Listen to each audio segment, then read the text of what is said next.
December 1956. Memphis was quiet. Outside the recording studio, cars moved through the darkness and people were heading home. But inside a small studio on Union Avenue, four young musicians were unknowingly standing inside a moment that would survive them all. Carl Perkins was there. Johnny Cash was there. And then Elvis Presley walked through the door. He was only 21, but America was already obsessed with him. His records were climbing the charts. Teenagers screamed his name. Parents complained about his movements. Newspapers argued about the young singer who seemed determined to change popular music. But inside that studio, Elvis wasn't yet the untouchable icon history would remember. He was simply Elvis. Then he noticed the man sitting behind the piano. Jerry Lee Lewis. Jerry Lee was also young. But there was something dangerous about the way he played. He didn't simply play the piano. He attacked it. His fingers raced across the keys. His body moved with the rhythm. Every chord seemed to come from somewhere deep inside him. To Jerry Lee, the piano wasn't just an instrument. It was his weapon, his voice, his identity. Elvis looked toward him. Jerry Lee looked back. For a few seconds, neither man said anything. Two young men. Two completely different kinds of power. One had the voice. The other had the piano. And neither knew what would happen next. Then Jerry Lee placed his hands on the keys. The first chord filled the room. Elvis listened. Jerry Lee played another phrase. Then Elvis began to sing. For a moment, everything sounded ordinary. Then Jerry Lee pushed harder. Elvis answered. Jerry Lee pushed again. Elvis raised his voice. And suddenly, the room changed. This wasn't simply a singer being accompanied by a pianist anymore. It was a conversation. Jerry Lee spoke through the piano. Elvis answered through his voice. The piano became louder. The singing became stronger. And the musicians around them began watching more closely. Because something was happening that nobody had planned. Jerry Lee played another powerful run. Elvis smiled. Then Elvis answered with even more energy. Jerry Lee responded immediately. The music almost sounded like a duel. But it wasn't a fight. There was respect. Neither man was trying to destroy the other. They were challenging each other. Can you go further? Jerry Lee's piano seemed to ask. Elvis answered with his voice. Try me. Jerry Lee pushed harder. Elvis pushed back. And suddenly, they were making each other stronger. Elvis didn't silence Jerry Lee. Jerry Lee didn't overpower Elvis. The piano made the voice more powerful. The voice made the piano more explosive. Around them stood Carl Perkins and Johnny Cash, watching it all. Four young men. One room. One piano. One microphone. And absolutely no idea that history was being recorded. The gathering would eventually become known as the $1 Million Quartet. But at that moment, nobody was thinking about history. They were simply playing. And perhaps that's exactly why the moment became legendary. There were no giant lights. No screaming stadium. No enormous audience. Just musicians. Young musicians. Before fame had completely changed them. Before Elvis became the king. Before Jerry Lee became the killer. They were simply Elvis and Jerry Lee. A singer and a pianist. A voice and a set of keys. Two young men who recognized something in each other. Talent, hunger, confidence, freedom. The music continued. Jerry Lee's fingers raced across the keyboard. Elvis leaned toward the microphone. One pushed. The other answered. The energy kept rising, and for a few unforgettable minutes, the little Memphis studio felt larger than any concert hall. Rock and roll itself was still young. Country, gospel, blues, rhythm and blues, and rockabilly were colliding. And these musicians were standing right in the middle of that transformation. Elvis understood Jerry Lee because he knew what it meant to be different. Jerry Lee understood Elvis because he knew what it meant to be hungry. Neither wanted permission. They wanted freedom. And when they played together, that freedom could be heard. But the most incredible part was this. Neither man knew how important the moment would become. They couldn't see Elvis becoming a global icon. They couldn't see Jerry Lee becoming one of rock and roll's most famous pianists. They couldn't see the records, concerts, fame, struggles, or mythology. All they could see was the room. All they could hear was the music. And the tape was running. That tape would preserve the voices, the piano, the laughter, the energy, the chemistry. Years later, people would listen to those recordings and wonder what it must have been like to stand there. To watch Elvis Presley sing only a few feet away. To hear Jerry Lee Lewis attack the piano. To see Johnny Cash and Carl Perkins in the same room.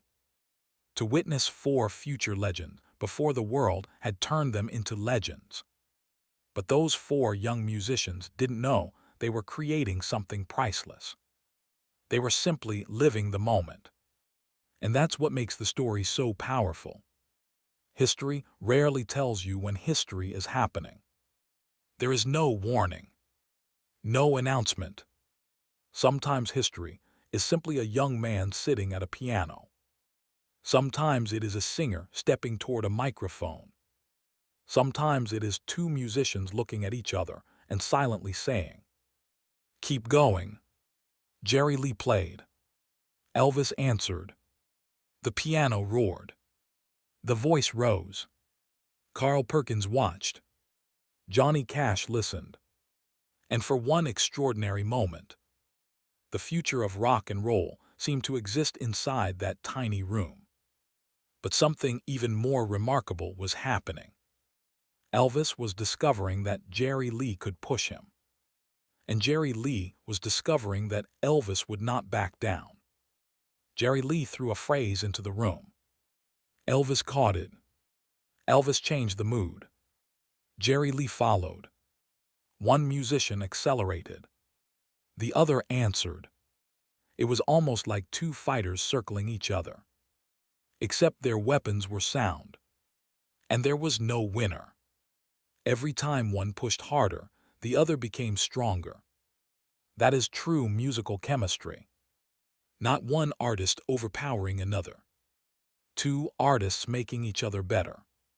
For a few minutes, the piano and the voice became almost inseparable.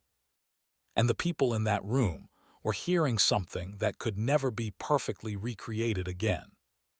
Because the moment was spontaneous. The future had not yet arrived. They were simply young enough to follow their instincts. Imagine standing in that room. Elvis is near the microphone. Jerry Lee is behind the piano. Johnny Cash is watching. Carl Perkins is listening. There is no screaming crowd. But the sound is enormous. Jerry Lee's fingers move. Elvis's voice rises. The piano answers. And suddenly you realize you are watching something that will never happen exactly this way again. Even if they played the same song tomorrow, it would be different. Their moods would be different. The room would be different. The future would already be waiting for them. But on this night, the future was still hidden. And that made them free. The session continued. There were moments of intensity and moments of laughter. The musicians listened to one another. History usually shows us legends from a distance. But this moment lets us hear them before the mythology completely took over. They were young, ambitious, curious, still becoming themselves. Elvis heard the fire in Jerry Lee. Jerry Lee heard the power in Elvis. And both understood that the other man belonged in that room. The music continued. Jerry Lee struck the keys harder. Elvis leaned closer. Another exchange. Another burst of energy. Another silent challenge. Can you go further? The piano asked. Elvis answered. Yes. The voice rose. Jerry Lee smiled. Then his fingers moved even faster. For a brief moment, the studio seemed to disappear. There was no outside world. No fame. No future. No pressure. Only sound. Only rhythm. Only two young musicians discovering how far they could push one another. Eventually, history would give the gathering its famous name. The $1 Million Quartet. 4 musicians. 4 futures. One extraordinary meeting. But the people inside the room weren't trying to create mythology. They were simply having a musical moment. They didn't know the tape would become important. They didn't know people decades later would analyze their voices. They didn't know fans would wish they could travel back in time. They simply played. And perhaps that is the greatest irony of all. They made history because they weren't trying to make history. The music slowly began to settle. The room became quieter. Jerry Lee's hands rested for a moment. Elvis stepped away from the microphone. Carl Perkins and Johnny Cash remained nearby. Outside, Memphis continued its ordinary night. Nobody outside knew what had happened. But the men inside the room could feel one thing. Something special had happened. Elvis looked toward Jerry Lee. Jerry Lee looked back. No speech. No dramatic handshake. Just a glance. A quiet understanding between two musicians. Keep playing. Keep pushing. Don't stop. Jerry Lee returned to the keys. Elvis returned to the microphone. Once again the room filled with sound. The piano roared. The voice answered. Carl Perkins listened. Johnny Cash watched. And the tape kept running. But the night was moving toward its end. Soon the musicians would leave. Soon the studio would become quiet again. Soon Elvis would continue toward a future bigger than anyone in that room could imagine. Jerry Lee would continue building his own legend. Their paths would separate. But before all of that, there was this moment, this room, this music, this connection, a moment before the world had decided who they were. And that is why it remains unforgettable. Because when we listen today, we know the ending. They didn't. We know what Elvis became. We know what Jerry Lee became. But inside that recording, they don't know any of it. They are simply young. They are simply hungry. They are simply playing. The piano comes alive. The voice returns. The room fills again. And suddenly, Elvis is young. Jerry Lee is young. The future is still unknown. The final image is simple. The piano sits quietly. The microphone stands nearby. No crowd. No applause. No cameras. Only silence. One piano note. Then another. Then the voice of a young Elvis Presley. And Jerry Lee Lewis answering from behind the keys. The singer. The pianist. The voice. The piano. 2 young kings. One unforgettable night. They didn't know they were making history. They didn't know the world would remember. They only knew one thing. The music felt right. And sometimes, that's all history needs. Because the greatest moments aren't always created by people trying to become legends. Sometimes they are created by people who are simply brave enough to be themselves. Elvis was himself. Jerry Lee was himself. And when the voice met the piano, something happened that neither man could have created alone. The piano pushed. The voice answered. The rhythm rose. The room shook. And for one unforgettable night in Memphis, two kings didn't fight for the crown. They made the crown louder. The piano was still ringing. Elvis was still standing near the microphone. Jerry Lee was still behind the keys. And for a few minutes, the little Memphis studio seemed to have disappeared. There was only music, only rhythm, only the strange chemistry between two young men who had discovered that neither one wanted to back down. Jerry Lee played another phrase. Elvis listened. Then Elvis answered. The room filled again. And this time something had changed. They were no longer simply discovering each other. They were pushing each other. The piano demanded more. The voice answered. Jerry Lee leaned into the keys. Elvis moved closer to the microphone. Another chord. Another vocal line. Another response. It was almost like watching two fighters circle each other. Except there were no fists. No punches. No winner. Their weapons were sound. And every time one pushed harder, the other seemed to rise. That was the strange power of the moment.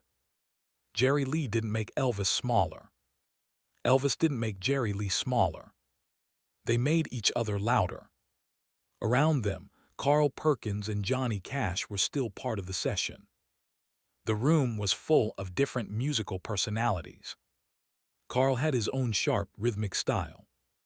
Johnny carried that deep, unmistakable voice. Jerry Lee had the piano.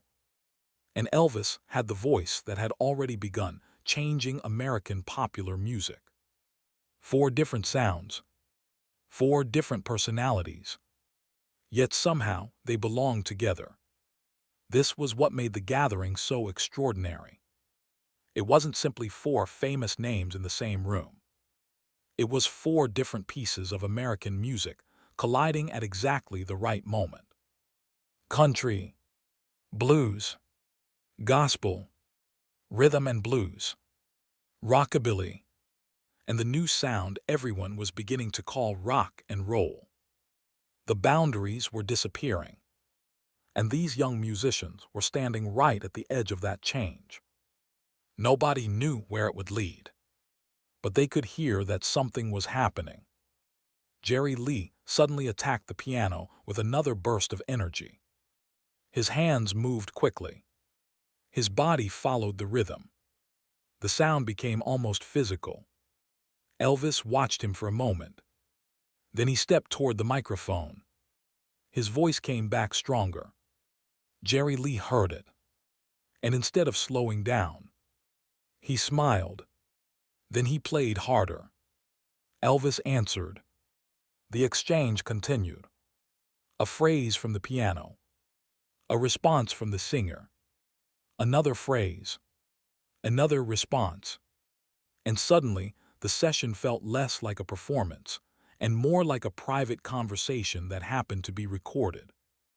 That is what makes moments like this so powerful. The musicians aren't thinking about the audience. They're listening to each other. They're reacting. They're taking risks. They're discovering what the other person can do. And Jerry Lee had discovered something important. Elvis would not back away. No matter how hard the piano came, Elvis would answer. And Elvis had discovered something too. Jerry Lee wasn't going to become quiet simply because the most famous young singer in America was standing beside him. He wanted to be heard. And Elvis respected that. There was something almost playful about it. Jerry Lee would push. Elvis would answer. Then Elvis would shift the mood. Jerry Lee would follow. The musicians were not following a rigid script. The moment had its own rhythm. Sometimes it became intense. Sometimes it became relaxed. Sometimes laughter broke through. Then the music would return. And that human quality made the session even more special. Because these were not statues. They were not legends yet. They were young men. Young men who were excited by music. Young men who had something to prove. Young men who had no idea that people decades later would be listening to their voices and trying to imagine what the room had felt like. Imagine being there. You're standing only a few feet away. You can see Elvis's face. You can see Jerry Lee's hands moving across the keyboard. You can hear Johnny Cash nearby. You can hear Carl Perkins. You can hear the room itself. There is no enormous stage. No screaming crowd.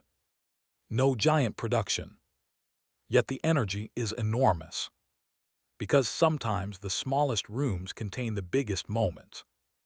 And this room was becoming one of them. The future of rock and roll wasn't being announced from a stadium. It was being discovered in a studio. One note at a time. One voice at a time. One reaction at a time. Elvis had already learned how to command an audience. But Jerry Lee was teaching him something different. He was teaching him how powerful another musician could become when given freedom. Jerry Lee didn't need to stand in front of thousands of people. He could make a piano feel like an entire stage. His hands were enough. His confidence was enough. His personality was enough. And Elvis understood that immediately. There was no reason to compete with that. Instead, Elvis used it. He let the piano push his voice. And Jerry Lee used Elvis's voice to push his piano. That was the secret. They were feeding each other. Then came another burst of music. Jerry Lee's fingers raced. Elvis's voice rose. The piano struck harder. The room seemed to tighten around them. Carl Perkins watched. Johnny Cash listened. And for a moment, it felt almost impossible that these men were simply musicians at a recording session. Because the sound had become larger than the room. It was the sound of a generation changing. Young Americans were discovering music that felt different. Music that didn't ask permission. Music that mixed sounds older generations had kept separate. And these musicians were helping create that new language. Elvis was one of its most visible faces. Jerry Lee was one of its most explosive sounds. But underneath, the excitement was something more human. Respect. Elvis knew Jerry Lee had talent. Jerry Lee knew Elvis had something rare. And neither man seemed threatened by it. That's important. Because fame can create insecurity. When one person becomes more famous than everyone else in a room, the atmosphere can change. But that night, the music seemed to erase those differences. Elvis didn't have to prove he was Elvis. Jerry Lee didn't have to prove he belonged. The music did it for them. Every chord, every vocal line, every response, every moment of silence. It was all part of the conversation. At some point, the room became quieter. The energy dropped for a moment. The musicians breathed. Jerry Lee's hands rested. Elvis looked around. For a few seconds, the silence felt almost strange after so much sound. Then Jerry Lee touched the keys again. One note. Then another. Elvis listened. And when his voice returned, the room came alive again. It was almost as if the silence itself had been waiting for them. That is the beauty of music. Sometimes the pause makes the next note more powerful. Sometimes silence is part of the song. And that night, even the quiet moments mattered. But while the musicians were enjoying themselves, something else was happening. The tape was preserving everything. Every sound, every voice, every laugh, every imperfect moment, every spontaneous exchange. Nobody knew exactly what the recording would mean later. But the machine didn't care. It simply kept recording. And that's why the session became so valuable. Because photographs can show you what people looked like. But recordings can show you who they were. You can hear the youth, the confidence, the humor, the uncertainty, the energy. You can hear four musicians before the world turned them into legends. And among them, you can hear Elvis and Jerry Lee discovering what happened when two very different kinds of talent occupied the same space. The music started again. Jerry Lee played. Elvis answered. Jerry Lee pushed. Elvis pushed back. The exchange became faster. Then slower. Then faster again. It wasn't a battle for control. It was a search for the next moment. And that distinction matters. A real musical partnership doesn't always require two people to agree. Sometimes it requires them to challenge each other, to surprise each other, to make the other person react. That's what Jerry Lee was doing. And Elvis understood it. He wasn't resisting Jerry Lee. He was accepting the challenge. Jerry Lee's piano suddenly sounded almost like percussion. The rhythm became stronger. Elvis's voice climbed above it.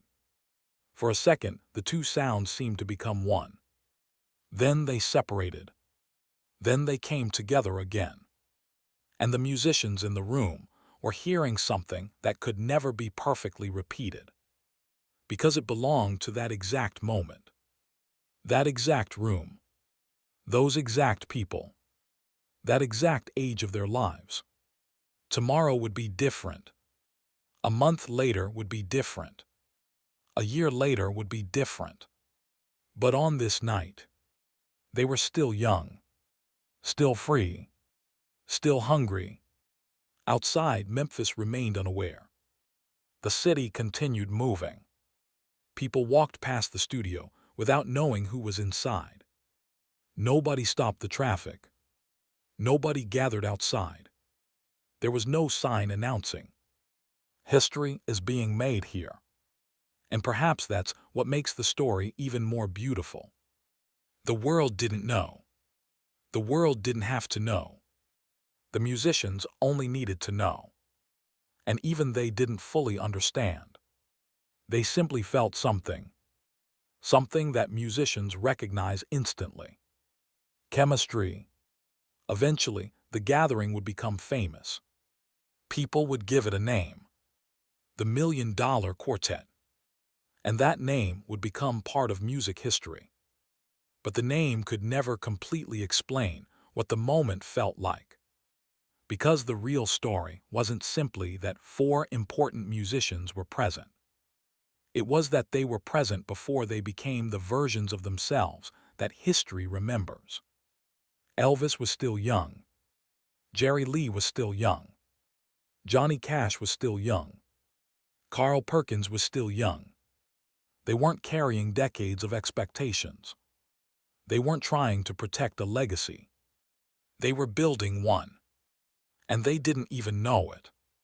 That thought makes the scene almost emotional. Imagine knowing what Elvis would become, while watching him stand there as a 21-year-old. Imagine knowing what Jerry Lee would become, while watching his young hands race across the piano. Imagine knowing that one day these men would be remembered by millions. Yet in that moment, they had no idea. They couldn't see the future. And perhaps that's why they were able to play with such freedom. Jerry Lee looked toward Elvis again. Elvis looked back. Another silent exchange. This time there was almost a smile. No words were necessary. They understood. The music had already said everything. Jerry Lee returned to the piano. Elvis moved toward the microphone. And once again, the room came alive. The piano struck. The voice answered. The rhythm grew. The musicians followed. And for another few minutes, the outside world disappeared. But the night was slowly changing. The energy was beginning to settle. The musicians were becoming aware that the session could not continue forever. Soon they would have to leave. Soon the studio would return to silence. Soon Elvis would go back to the life of a rising superstar. Jerry Lee would continue his own journey. Carl Perkins would continue building his career. Johnny Cash would continue toward his own legend. Their paths would separate, but the sound they had created together would remain. And that is where the true power of the story lies. People leave. Moments pass. Rooms become empty. But music can remain. The piano finally became quieter. Elvis stepped back. Jerry Lee looked down at the keys. For a moment, nobody said anything. The room was filled with the kind of silence that comes after something intense. Not an empty silence. A full one. A silence carrying the memory of what had just happened. And perhaps somewhere inside that silence, Elvis understood something. He had just shared music with a pianist who could push him. Not because Jerry Lee was trying to beat him, but because Jerry Lee believed in the music enough to keep going. And perhaps Jerry Lee understood something too. The man beside the microphone wasn't simply a famous singer. He was a musician who could listen. A musician who could respond. A musician who could turn a piano phrase into something larger. That mutual respect mattered. Years later, people would talk about Elvis Presley and Jerry Lee Lewis as legends. But inside that room, they were still students of music. Still learning. Still experimenting. Still discovering. And maybe that is the most important part of the story. Even the greatest musicians never stop listening. They never stop learning from other artists. They never stop being surprised. And that night, Elvis and Jerry Lee surprised each other. The tape continued. The piano continued. The voice continued. And eventually, the room became quiet again. But this time, something had changed. The moment had become permanent. No matter what happened afterward, that recording would remain. A small piece of time. A piece of youth. A piece of American music history. And somewhere inside it was the sound of two young men pushing each other toward greatness. Elvis had the voice. Jerry Lee had the piano. And together, they had created something neither could have created alone. But the story wasn't over. Because the moment these men walked away from that studio, their lives would begin moving in completely different directions. Elvis's fame would become enormous. Jerry Lee's reputation would become explosive. And the world would begin demanding more from both of them. The freedom they had inside that room would become harder to find. The young men would become icons. And icons don't get to live like ordinary people. They are watched, judged, remembered, sometimes misunderstood. But that night, they were free. And that is why the recording feels so alive. The final notes began to fade. Jerry Lee's fingers slowed. Elvis's voice became quieter. Carl Perkins and Johnny Cash remained nearby. The room slowly returned to normal. But before everyone moved on, there was one last feeling in the air. Recognition. These men had been part of something. They didn't know exactly what. But they knew the music had been special. And sometimes that's enough. Years later, when people heard the recordings, they would hear more than songs. They would hear a moment before fame. They would hear four young musicians discovering the future. They would hear Elvis before the world completely claimed him. They would hear Jerry Lee before his legend was fully formed. And they would hear something that no amount of money could ever recreate. Youth, freedom, chemistry, music. Now imagine the room one last time. The piano is still. The microphone stands alone. The chairs are empty. The cables lie across the floor. Outside, Memphis continues moving. But inside that room, the sound remains. The piano, the voice, the laughter, the energy, the challenge, the respect. The moment when Elvis and Jerry Lee discovered that neither one needed to be the only star. They could shine together. And that realization would become one of the most unforgettable pieces of the session. Because the greatest musicians don't always need to stand above everyone else. Sometimes, they simply need someone beside them who can make them better. Jerry Lee was that kind of musician. And for those few unforgettable minutes, Elvis knew it. The tape kept running. Then the music faded. And the night moved forward. The four men would eventually leave the studio. The city would continue sleeping. The world would wake up the next morning without knowing what had happened. But the recording would remain. Waiting for decades to pass. Waiting for another generation to press play. Waiting for someone to hear the sound of a young Elvis Presley and a young Jerry Lee Lewis sharing the same musical space. And when that happens, the room comes alive again. The piano starts. The voice rises. The years disappear. And for a few minutes, we are back in Memphis. Back in 1956. Back before the legends became legends. Back when Elvis was simply Elvis. Back when Jerry Lee was simply Jerry Lee. Back when the future was still hidden. And back when two young kings were discovering what happened. When the voice met the piano. But the story has one more turn. Because the music may have brought them together that night. But their futures would soon pull them apart. Elvis was about to enter a world of fame, unlike anything Jerry Lee had yet experienced. Jerry Lee was about to build his own reputation through a style that would make him impossible to ignore. And the paths of these two young men would become very different. One would become the king. The other would become the killer. But before the world gave them those names, they were simply two musicians. Two young men. One room. One piano. And one night the world would never forget. The music ended. The music had ended. But the story had not. Inside that small Memphis studio, the piano had finally gone quiet. Elvis had stepped away from the microphone. Jerry Lee's hands had left the keys. Carl Perkins and Johnny Cash were still nearby. For a moment there was nothing. No music.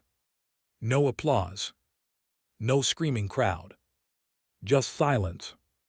But it was not an ordinary silence. Because something had just been captured that none of them could fully understand. The tape was still there. And the tape had remembered everything. The voices. The piano. The laughter. The energy. The strange chemistry between four young musicians who had no idea how important their names would become. They would leave that room. The city would continue. People would wake up the next morning without knowing what had happened. But the recording would remain. And years later, the world would finally understand. They had been listening to history. The lives of those four men would soon move in different directions. Elvis Presley would become a global phenomenon. His name would grow beyond music. He would become an actor, a cultural symbol, a performer whose influence would reach generations that had not even been born when he first walked into that Memphis studio. The young man standing beside Jerry Lee that night would eventually become one of the most recognizable people on earth. But before all of that, there was this: a young Elvis, a small microphone, a room filled with musicians, and a piano. Jerry Lee Lewis would take his own path. He would become one of rock and roll's most famous pianists. His explosive style would become part of his identity. His performances would become legendary. And the nickname, The Killer, would eventually become inseparable from his name. But before the legend, there was simply Jerry Lee, a young man behind a piano, a young man who wasn't afraid to push. And perhaps that's why his meeting with Elvis mattered so much. They were both still becoming themselves. Think about how strange that is. When we look back at history, we usually see the finished version of a person. We see Elvis as the king. We see Jerry Lee as the legendary pianist. We see Johnny Cash as the man in black. We see Carl Perkins as one of the pioneers of rockabilly. But that recording gives us something different. It gives us the beginning. Before the mythology, before the fame, before the enormous expectations, before history decided how these men should be remembered. They were simply young musicians. And that makes the moment almost impossible to replace. Because you cannot recreate youth. You cannot recreate the exact hunger of a young artist who still believes everything is possible. You cannot recreate the feeling of not knowing what tomorrow will bring. But that night, the tape captured it. Years passed. The world changed. Rock and roll grew. And the sound that had once seemed dangerous became part of American culture. But the recording remained. People listened. Then they listened again. And each generation heard something different. Some heard Elvis. Some heard Jerry Lee. Some heard Carl Perkins. Some heard Johnny Cash. But underneath all of it, they heard the sound of a musical revolution being born. And that's why the session became known as the $1 Million Quartet. The name sounded almost too perfect. 4 men, 4 careers, 1 room, 1 unforgettable meeting. But the real value of that night was never money. It was the moment itself. A moment that could never be purchased. A moment that could never be scheduled. A moment that simply happened. And there is something deeply emotional about that. Because the 4 men inside the room could not see the future. They couldn't see their own legends. They couldn't see the millions of people who would eventually know their names. They couldn't see the photographs that would become famous. They couldn't see the documentaries. They couldn't see the historians. They couldn't see people sitting decades later, listening to those recordings and wondering, what did it feel like to be there? They couldn't answer that question. But the music could. The music tells us. It felt alive. It felt young. It felt free. It felt dangerous. It felt like possibility. And perhaps the most beautiful thing about Elvis and Jerry Lee is that neither needed the other to disappear. That is what made their meeting different. Elvis didn't need to silence Jerry Lee. Jerry Lee didn't need to overpower Elvis. They could exist beside each other. The voice, the piano, the stage presence, the explosive rhythm. Each one made the other more powerful. And that is what true musical greatness can look like. Not competition for survival, but competition that creates something greater. A challenge that becomes respect. A difference that becomes chemistry. A meeting that becomes history. Imagine the final moments again. Jerry Lee sits at the piano. His hands are resting. Elvis stands beside the microphone. Carl Perkins is nearby. Johnny Cash is listening. The room is slowly becoming quiet. Nobody knows that decades later, people will still be talking about this night. Nobody knows that the gathering will become legendary. Nobody knows that the recording will become a window into a vanished time. All they know is that the music has stopped. And then, silence. The kind of silence that comes after something important. Elvis looks toward Jerry Lee. Jerry Lee looks back. No speech. No dramatic announcement. Just recognition. Two young musicians. Two completely different paths. But for one night, they had shared the same musical language. Elvis had the voice. Jerry Lee had the piano. And somewhere between those two sounds, rock and roll became larger. Then the room empties. One by one, the musicians leave. The door closes. The footsteps disappear. The studio becomes still. The piano remains. The microphone remains. The tape remains. Outside, Memphis continues living. But inside that room, the moment is frozen. And that is the miracle of recording. People leave. Time moves. Buildings change. But sound can survive. A voice can survive. A piano can survive. A moment can survive. And when someone presses play decades later, the room returns. Suddenly, Elvis is young again. Jerry Lee is young again. The piano is alive. The microphone is warm.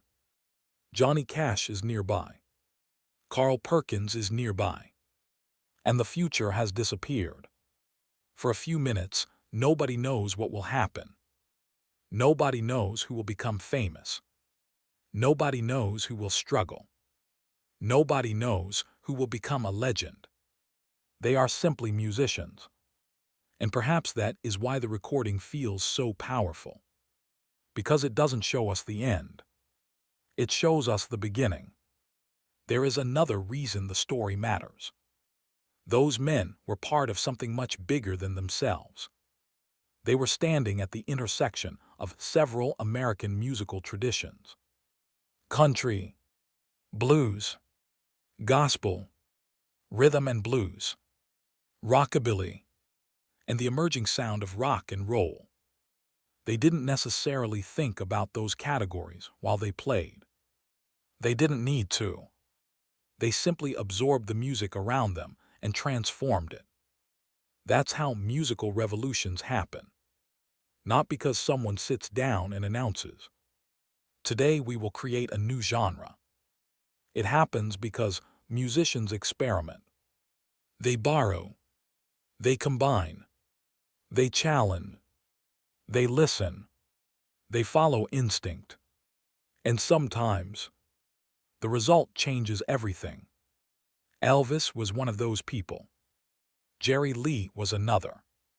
And when they shared that room, their differences became strengths.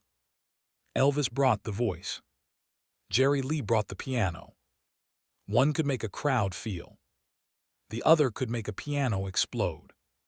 Together, they created something that sounded bigger than either one. And that is why their encounter remains fascinating. Not because they were enemies, but because they weren't. They were two artists recognizing something rare in each other. Years later, when people looked back at Elvis's life, they would see the enormous stages, the screaming crowds, the television appearances, the movies, the records, the costumes, the mythology. But somewhere beneath all of it was the young man in that Memphis studio. Before the king, before the legend, before the world had decided what Elvis Presley meant, there was simply a young singer. And beside him, a young pianist, Jerry Lee Lewis, still hungry, still fearless, still trying to find his place. And perhaps that is the Elvis Jerry Lee understood.